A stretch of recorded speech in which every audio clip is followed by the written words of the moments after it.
12장 14절로 20절 말씀까지 한 절씩 교독하시겠습니다. 모압 귀족들이 일어나 발락에게로 가서 고하되 발람이 우리와 함께 오기를 거절하더라. 발락이 다시 그들보다 더 높은 귀족들을 많이 보내매 그들이 발람에게로 나아가서 그에게 이르되 십볼의 아들 발락의 말씀에 청컨대 아무것도 거리끼지 말고 내게로 오라. 내가 그대를 높여 크게 존귀케 하고 그대가 내게 말하는 것은 무엇이든지 시행하리니 청컨대 와서 나를 위하여 이 백성을 저주하라 하시더이다. 발람이 발락의 신하들에게 대답하여 가로되 발락이 그 집에 은금을 가득히 채워서 내게 줄지라도 내가 능히 여호와 내 하나님의 말씀을 어기어 덜하거나 더하지 못하겠노라. 그런즉 이제 너희도 이 밤에 여기서 유하라. 여호와께서 내게 무슨 말씀을 더 하실는지 알아보리라. 다 같이 읽겠습니다. 밤에 하나님이 발람에게 임하여 이르시되 그 사람들이 너를 부르러 왔거든 일어나 함께 가라. 그러나 내가 내게 이르는 말만 준행할지니라. 아멘.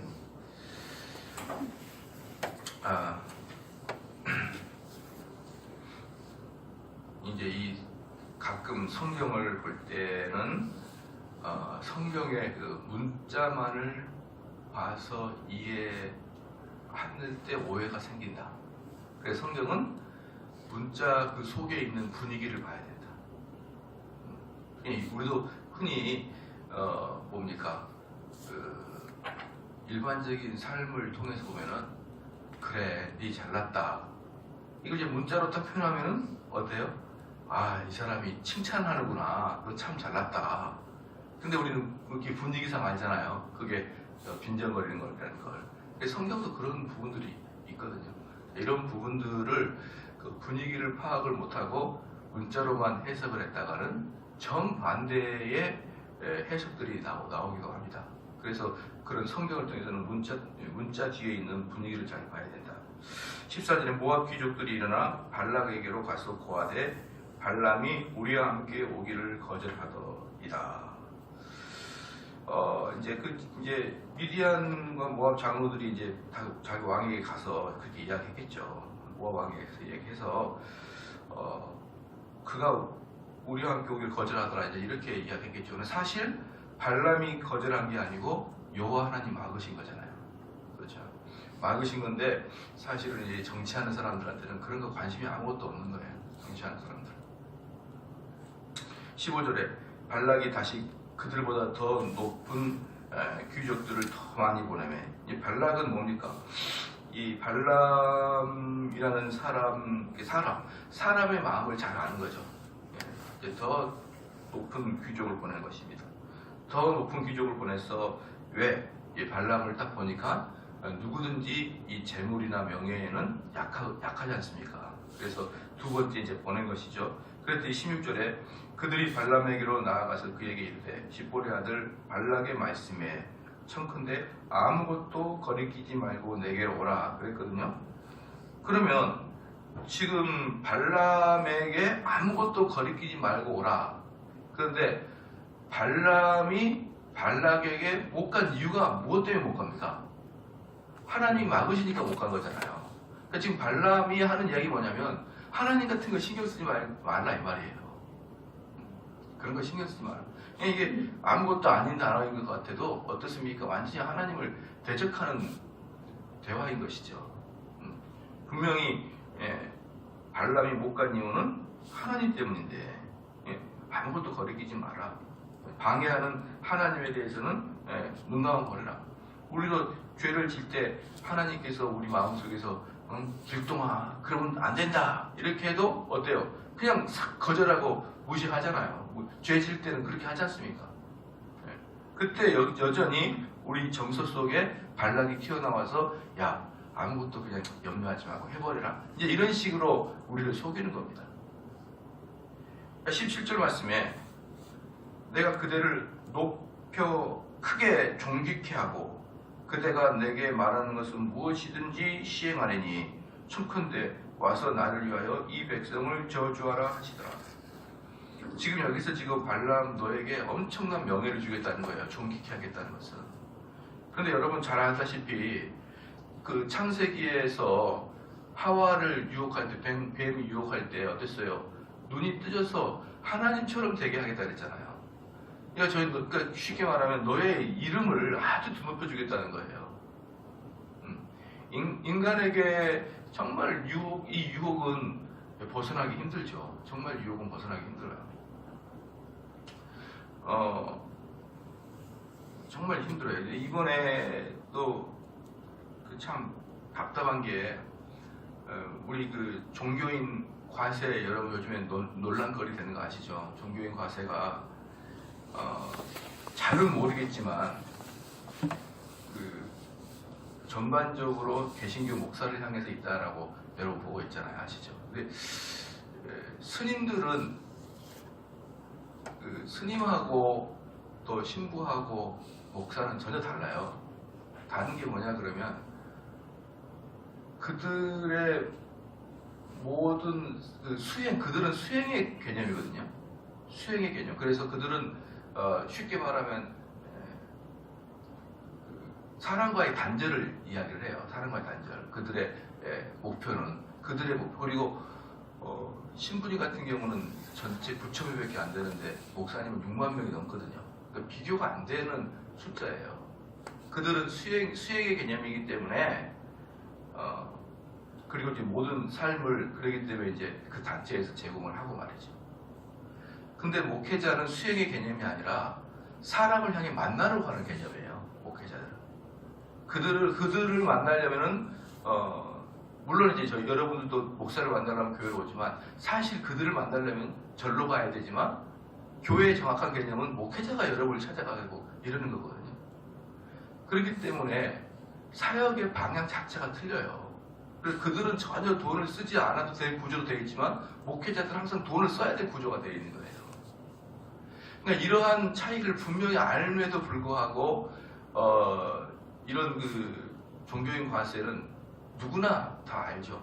목사를 향해서 칼날이 겨뤄져 있다는 것을.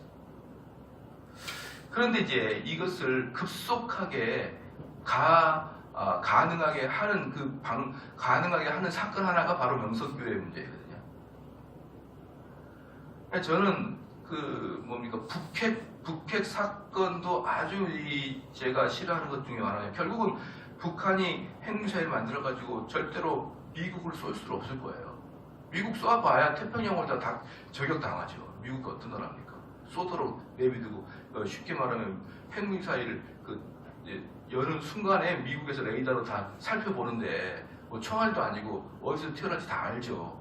그렇기 때문에 그 미사일은 결국은 태평양 못 건너가면 괌을 어떻게 선제타격 합니까? 수많은 패트리어트 미사일들이 다 계시는데 그러면 북한이 그렇게 미사일을 만들게 되면 결국은 뭐냐는 경우 일본의 핵무장을 합법화 시켜버려요. 나중에는.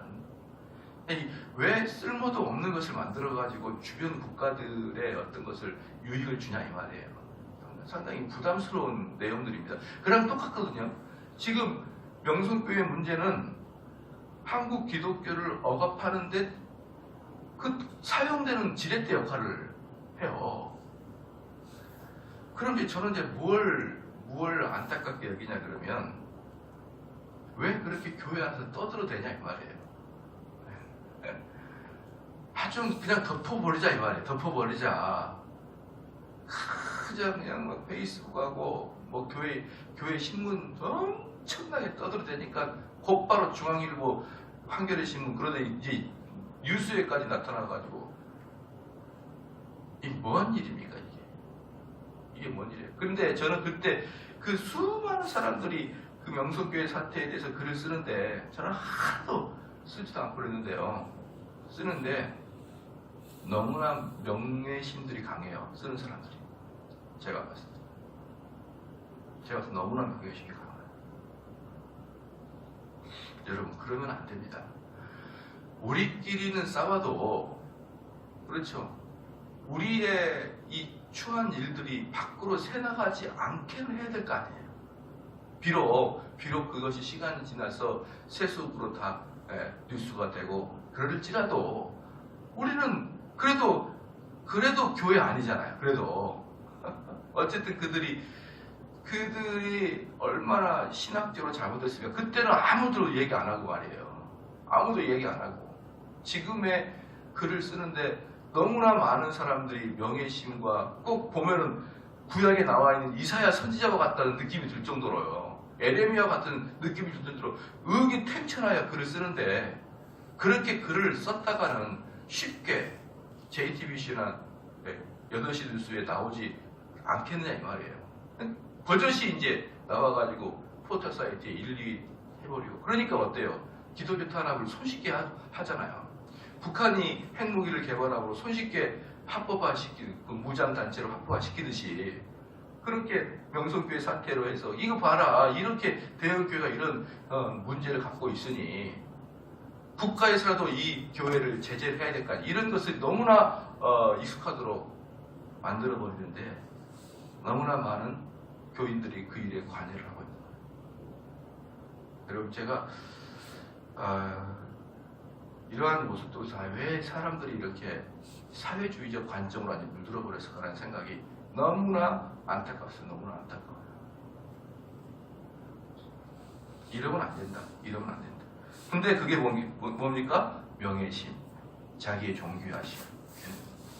영성교회 김사환 목사 한 명 정도는 나의 도덕성에 비하면 아무것도 아니다 정도의 그 느낌이에요. 완전히 보면은 완전히 무슨 다 에레미야 선지자입니다. 에레미야 선지자. 제가 거기 있는 사람들도 글을 심하게 쓰는 사람들을 제가 몇 명 알아요. 근데 제가 그분들이 여성 편견증에서 다 알고 있단 말이에요. 슬슬 여성들 손목이라는 거 잡아대고 다 알거든요 제가 뻔히. 근데 글 쓰는 것은 무슨 에레미야예요. 아유 정말 참 답답해서요. 예, 정말 그런 걸 안 돼요.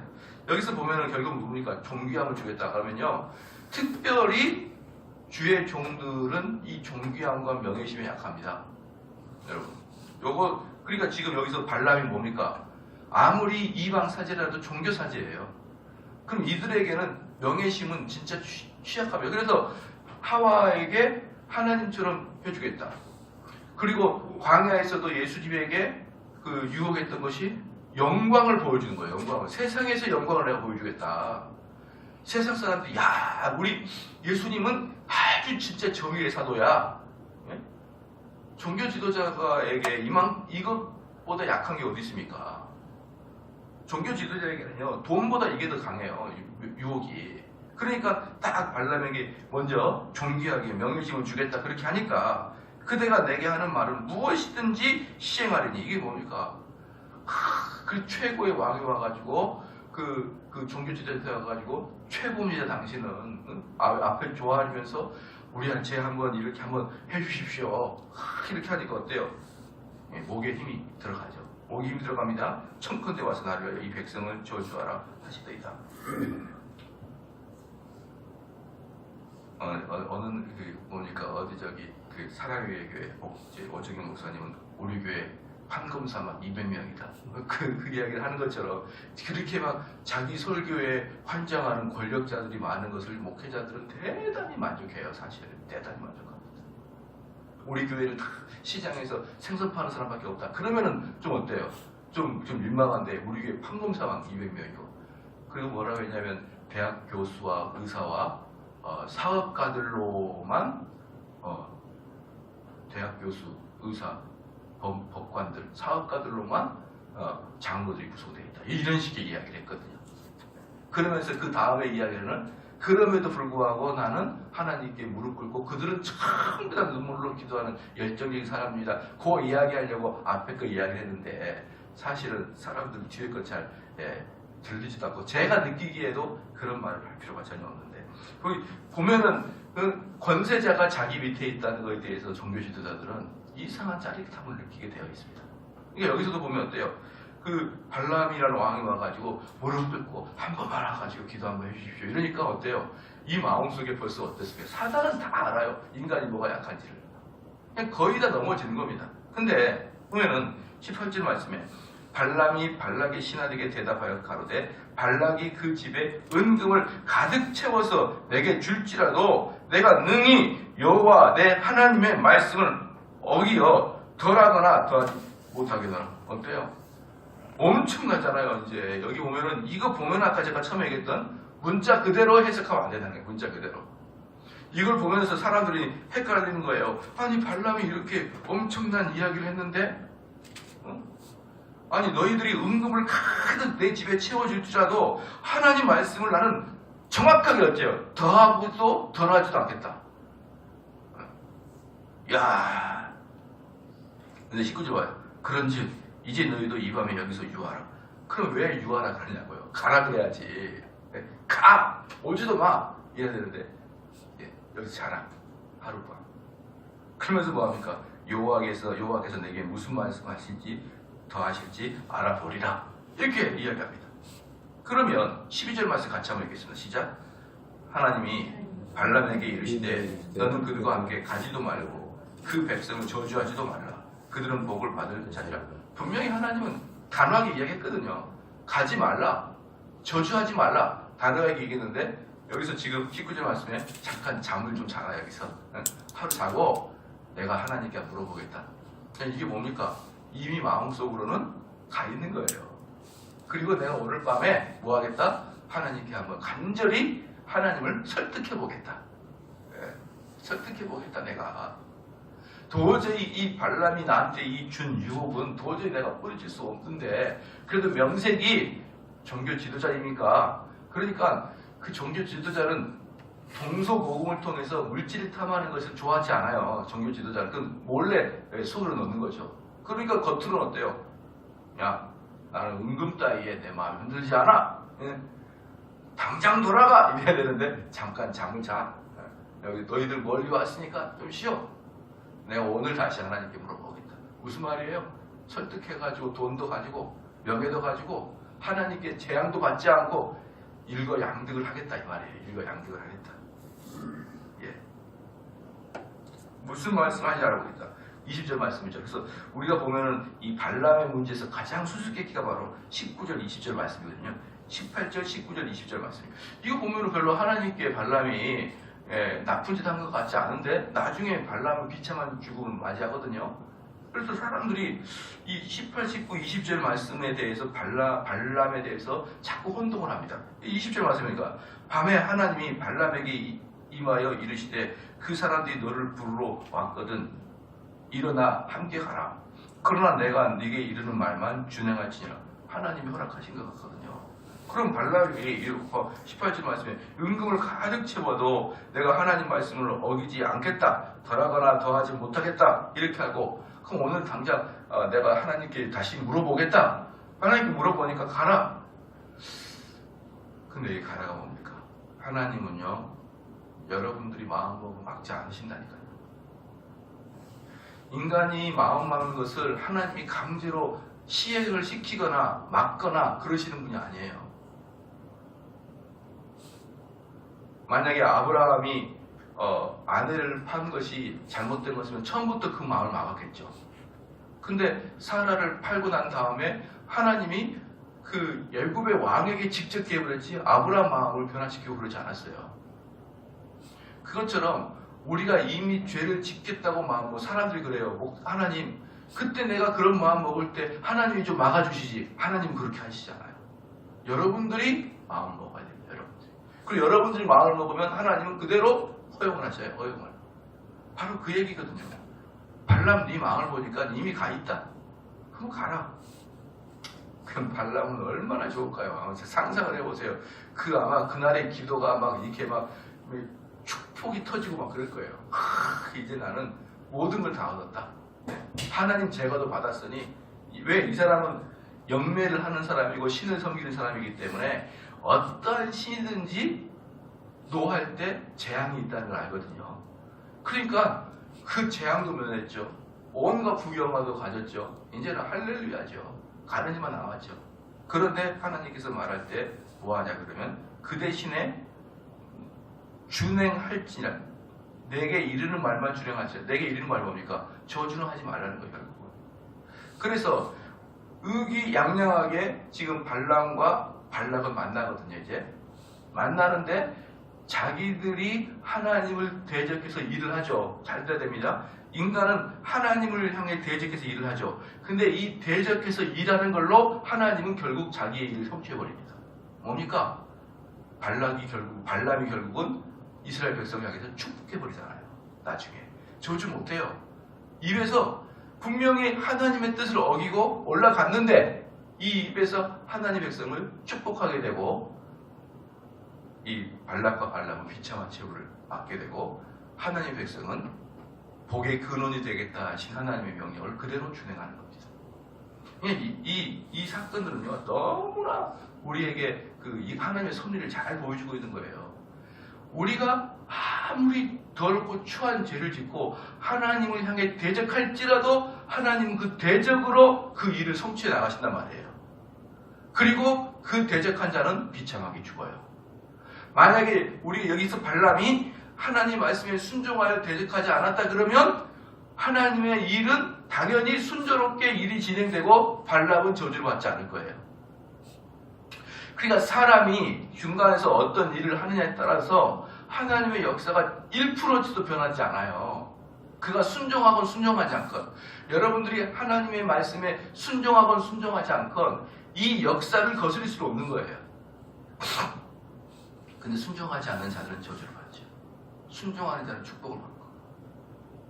사랑하는 성도 여러분, 그래서 우리는 무엇이 하나님의 뜻인가만 잘 깨달으면서 그 일을 순종해 나가면 돼요. 그러지 않으면 결국은 우리는 발람의 최후처럼 모든 걸 다 얻은 것 같지만 결국은 비참한 최후를 맞이하거든요. 오늘 이 발람의 마음을 보면서요, 우리의 마음속 깊은 곳에 그 심한 유혹과 나한테 약한 부분이 있잖아요. 돈과 명예와 권력과 이런 부분이 탁 이렇게 어때요? 슬쩍 들어오면은 어떻습니까? 나도 모르는 사이에 넓어지고 느슨해지고.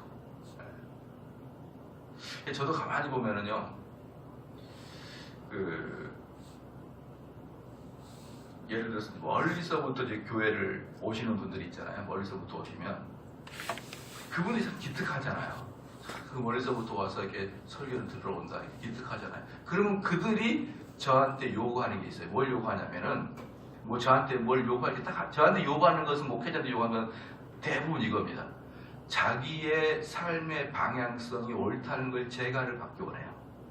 아유, 집사님 괜찮아요. 그러면 상당히 많습니다. 그런데 멀리서 오시는 분한테는 집사님 그러면 안 돼요. 이게 잘 안 나오더라고요.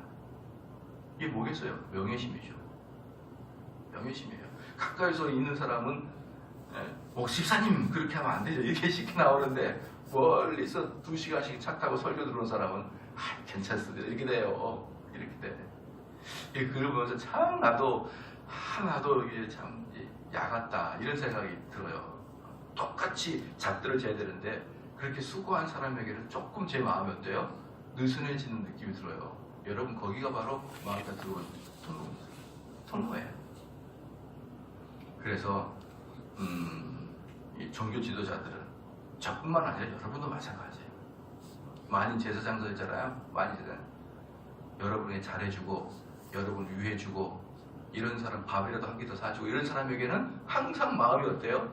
느슨해지게 되어 있거든요. 그럴 때마다 정신이 똑바로 차려야 됩니다. 똑바로 차리고 왜냐 그러면 그것은 여러분도 안 좋고 저한테 상담한 그 교인에게도 안 좋은 거예요. 제 그런 행동들은 둘 다에게 안 좋은 거예요. 결국은. 그러한 것들 정신 바짝 차리고 나도 언제든지 악한 마귀가 낮은 문으로 들어올 수 있다는 것을 여러분 항상 깨닫기를 주님을 축원합니다. 기도하시겠습니다.